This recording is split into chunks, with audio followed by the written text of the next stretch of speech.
Think beyond a degree. Build real impact. Shape your future with an MBA. From IILM University.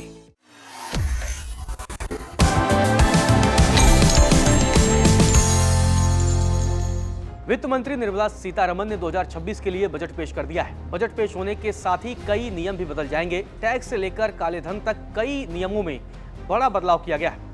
विस्तार से आपको बताता हूं कि किन किन नियमों में बदलाव किया गया है और बजट के बाद आपको क्या फायदा होने वाला है। वित्त मंत्री निर्मला सीतारमण ने जो बदलाव किया उसमें सबसे पहला बदलाव इनकम टैक्स को लेकर है। इनकम टैक्स स्लैब में कोई बदलाव नहीं किया गया है। इसके अलावा रिवाइज रिटर्न फाइल करने के लिए 3 महीने का समय बढ़ा दिया गया है, यानी 31 दिसंबर के बदले अब 31 मार्च तक रिवाइज रिटर्न फाइल किया जा सकेगा।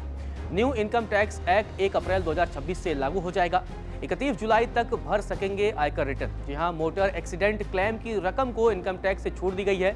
ओवरसीज टूर प्रोग्राम पर 5% की जगह 2% टैक्स किया जाएगा। एजुकेशन और मेडिकल पर्पज पर 5% की जगह 2% टैक्स किया गया है। एम्प्लॉइज हायरिंग सर्विस पर 1 से 2% टैक्स होगा। ड्यूटी फ्री आयात सीमा 1% से बढ़ाकर 3% किया जाएगा। विदेश यात्रा पैकेज पर TCS दर घटाकर 2% किया जाएगा। नया इनकम टैक्स एक्ट इसी साल लागू होगा। वित्त मंत्री निर्मला सीतारमण ने अपनी बजट भाषण में ऐलान किया है कि अघोषित आय यानी 1 करोड़ करने का प्रावधान किया जाएगा। मतलब सीधे तौर पर अगर आपने अपनी अघोषित आय का 1 करोड़ रुपए तक कर दिया तो आपको सिर्फ टैक्स देना होगा। इस पे आपको किसी भी तरीके के जुर्माने का सामना नहीं करना पड़ेगा। मुकदमेबाजी को कम करने के लिए ये नियम बनाया जाएगा। टैक्स संबंधी छोटे अपराधों के लिए सिर्फ जुर्माना लगाया जाएगा। मतलब कि पूरा मामला कोर्ट में ज़्यादा न जाए, सिर्फ जुर्माना लगाकर मामले को रफा दफा कर दिया जाए। बजट की कुछ और बड़ी बातें भी आपको समझाता हूं। जैसे पर्सनल यूज के लिए मंगाए गए सभी गुड्स पर टैरिफ 20% से घटाकर 10% किया गया है।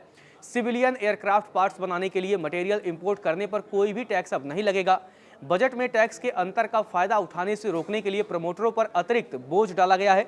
अब कॉर्पोरेट प्रमोटरों को 22% और नॉन कॉर्पोरेट प्रमोटरों को 30% की प्रभावी दर से बायबैक टैक्स देना होगा।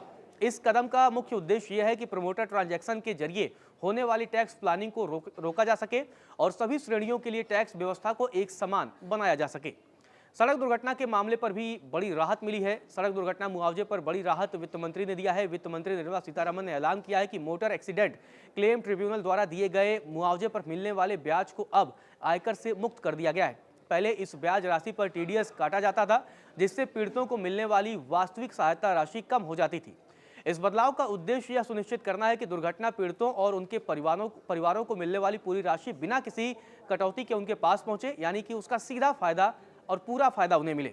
यह कदम बीमा क्षेत्र में पारदर्शिता बढ़ाने और आम आदमी के लिए सुरक्षा तंत्र को मजबूत करने की दिशा में एक बड़ा सुधार माना जा रहा है। तो ये बड़ा ऐलान वित्त मंत्री ने किया है। नौकरी पेशा लोगों के लिए स्टैंडर्ड डिडक्शन को 75,000 पर ही स्थिर रखा गया है, यानी इसमें कोई नया बदलाव और बढ़ोतरी नहीं की गई है।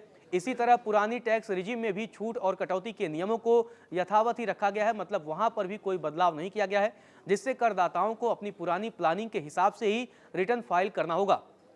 विशेषज्ञों का मानना है कि बढ़ती महंगाई और जीवन यापन की लागत को देखते हुए मध्यम वर्ग को छूट की सीमा बढ़ाने की उम्मीद थी, जो इस बार भी पूरी नहीं हुई है। तो ये सारे बदलाव इस बार के बजट में वित्त मंत्री निर्मला सीतारमण की तरफ से किए गए हैं।